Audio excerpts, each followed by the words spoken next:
বান্দা তুমি জানো দুনিয়ার বন্ধুর সাথে কথা বললে বন্ধু খুশি হয়, বন্ধুকে সময় দিলে বন্ধু খুশি হয়, মা বাবার সাথে কথা বললে মা বাবা খুশি হয়, প্রিয়জনের সাথে কথা বললে প্রিয়জন খুশি হয়। সময় না দিলে দুনিয়ার কেউ তোমাকে ভালো দৃষ্টিতে দেখে না, কেউ ভালো বলে চিনে না। হায় হায় বান্দা, দৈনিক 5 বার রব্বে কারিমের হুকুম নামাজের জন্য ডেকেছিলাম, তোমার বড় কষ্ট লাগে, তোমার বড় এই নামাজ পড়তে অনীহা পোষণ হয়, কিন্তু বান্দা তুমি জানো না আমি তো তোমাকে ডেকেছিলাম রবের সাথে কথা বলার জন্য, রবের সাথে সাক্ষাৎ করার জন্য, রবের নিকটে আসার জন্য। বান্দা তুমি তো নামাজে দাঁড়াইয়া সর্বপ্রথম আল্লাহু আকবারের মাধ্যমে শুরু করো। আল্লাহু আকবার, ও মালিক তুমি সবচেয়ে বড়, তুমি সবচেয়ে বড়, তুমি সবচেয়ে বড়। এর মাধ্যমে বোঝা যায় বান্দা তুমি ছোট, আমি আল্লাহ বড়, তুমি ছোট। বড়র কাছে ছোটর আবার হিসাব কিসের, ছোটর আবার প্রতিশোধ কিসের? ছোট মানুষের প্রতিশোধ নেওয়া যায় না। আমাকে যেহেতু বড় বলেছ, আমাকে যেহেতু স্বীকার করেছ, যা বান্দা তুই তো ছোট, অনেক গুনাহ করেছ, অবাধ্যতা করেছ, জীবনে অনেক বেশি নাফরমানি আছে, এই বড় বলার কারণে মাফ করে দিন। সুবহানাল্লাহ।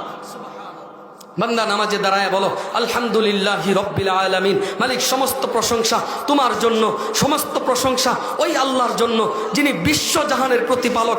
আল্লাহ ডাক দিয়ে বলে হামাদানি আবদি, আরে আমার বান্দা তো আমার প্রশংসা করছে। বান্দা ডাক দিয়ে বলে আর রহমানির রহিম, তিনি দয়ালু অতি মেহেরবান।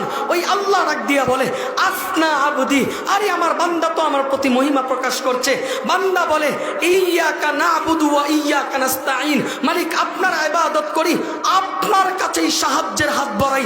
আল্লাহ ডাক দিয়ে বলেন মাজিদানি আবদি, আরে আমার বান্দা তো আমার শ্রেষ্ঠত্ব ঘোষণা করছে।